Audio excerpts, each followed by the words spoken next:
The Wonderful World of Hobbies. In a cozy little town lived a girl named Lily who loved to play computer games, exploring magical worlds on her screen.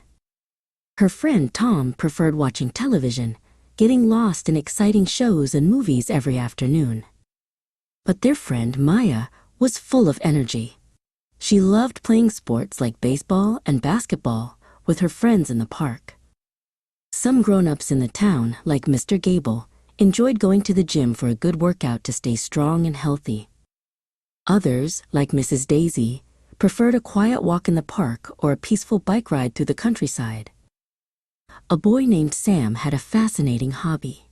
He loved to collect all sorts of things, from shiny coins to colorful stamps. His collection was very diverse, including beautiful postcards from faraway places and even interesting rocks he found on his adventures. Some people in the town were lucky enough to travel, like the adventurous family who explored different countries and cultures. A girl named Chloe loved music.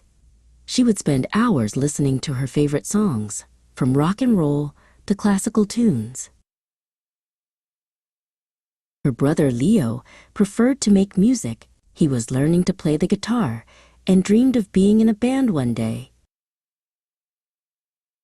And then there was Bella, who loved to get lost in the pages of a good book, traveling to different worlds through stories. The town was full of people with different hobbies, each one finding joy in their own special way. It showed that there are endless ways to have fun and be interested in the world.